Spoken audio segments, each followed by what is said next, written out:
When it comes to established fighting game series, there aren't many that touch the durability and tenure of the King of Fighters.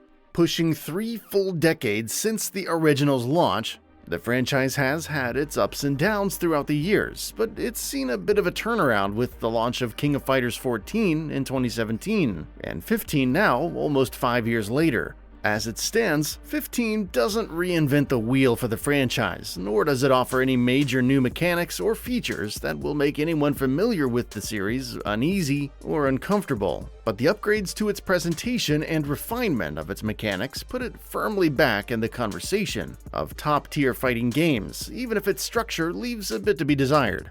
If you've played any of the most recent King of Fighters games, particularly 14, you'll be immediately at home in 15. From a gameplay perspective, the foundation is left primarily unchanged, with only some minor tweaks. Fights occur between teams of 3 consisting of multiple rounds of one-on-one fighting. The losing fighter of each round is eliminated, and the match ends when a team has lost all 3 of its fighters. You choose the order your team members fight in, and there is some strategy to it, though still not as much as I would like. As your attacks connect, you build a max meter, first introduced in King of Fighters 14, which carries over for each of your fighters.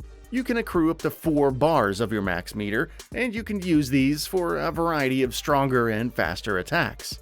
If you activate your max meter as part of a special, higher level attack, you can perform flashier, more devastating moves that are equal parts difficult to execute and fun to watch. You can also utilize the new Shatter Strike mechanic, which uses 1 max bar that works to break an enemy's guard and continue a combo.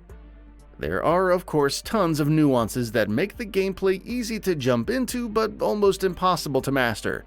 Each of the 39 playable characters have a unique moveset that centers around light and heavy punches and kicks. If you're not familiar with a character's moveset, there's not a huge barrier to entry, since most characters have moves that generally utilize the same combination of stick movements and button combos. This means that it's very accessible to jump in with a new character without having to spend a ton of time in training first. However, as is commonplace with the King of Fighters series, the ability to find, execute, and master combos and special attacks is where players will find the biggest learning curve and the most satisfaction. Sure, it's fun to beat up on someone when mashing light attacks, but it's immensely more satisfying to perfectly execute a higher level max attack, and the game does a great job of allowing you to learn without being overly punishing for having to fall back onto a crutch at times. In truth, though, the gameplay hasn't changed much, especially in comparison to King of Fighters 14. The specific movesets have changed, and the addition of new characters like Ayla and Dolores offers a bit of variety, though they aren't differentiated enough to offer much of a new type of gameplay overall. But you won't find enough value here from a perspective of purely mechanical upgrades to justify a new addition to the series.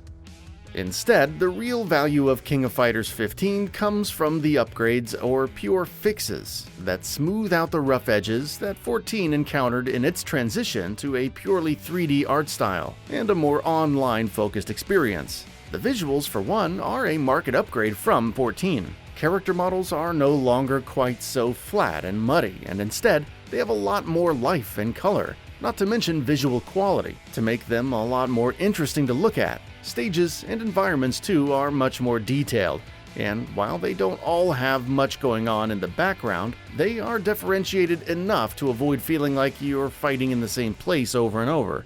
I'm even a bigger fan of the menus and UI, which feel sleeker and more modern than 14's. Some issues from 14 do carry over though.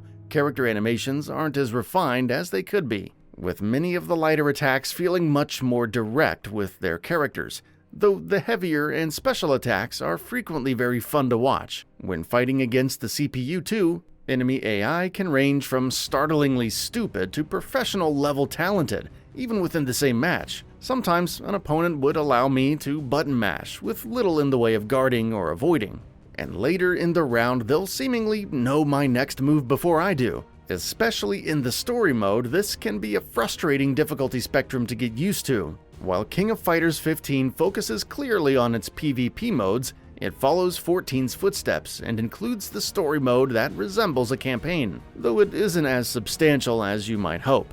It isn't so much a story as it is a loose structure for getting you and a select team into a series of matches that are vaguely connected. And though it shows potential for a larger story like ones that NetherRealm has put into games like Mortal Kombat, it isn't strong enough to hold its own weight. You're put into the King of Fighters tournament and fight your way to the end, and you ultimately win the finals after just 6 matches. Once you've won the final, there's a boss fight that is interesting for fans of the lore of the series but feels more out of place than anything, especially because the fighter isn't a playable character and doesn't seem to be as balanced as those who are.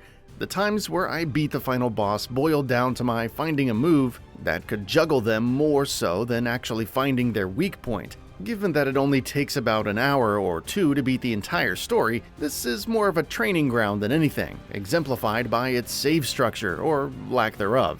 You can't save a run, nor can you exit out and return, so you either beat the whole thing in one go or restart from the beginning. This would make sense for a training setting, but not so much for a story with defined cutscenes. It's really funneling you through it to get your bearings, but the game clearly wants you to focus on its other online and offline versus modes, improving your characters in ranked and unranked matches. King of Fighters 15 is the type of upgrade that feels more like a high-level overhaul than a ground-up rebuild of the series, and that's okay. The series has enough of a foundation that it doesn't need to throw everything away every time, and 15 opts to focus on revamping its visuals and its presentation, with only a few small tweaks to the gameplay.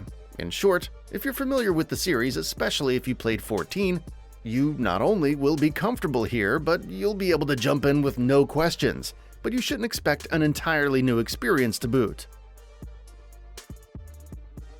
And that brings us to the end of the video. A quick request: we upload new videos every single day, and if you like what we're doing, please consider subscribing. It really helps us out. Also, don't forget to enable all notifications by clicking the bell icon so that you can receive daily video updates. Thanks for watching.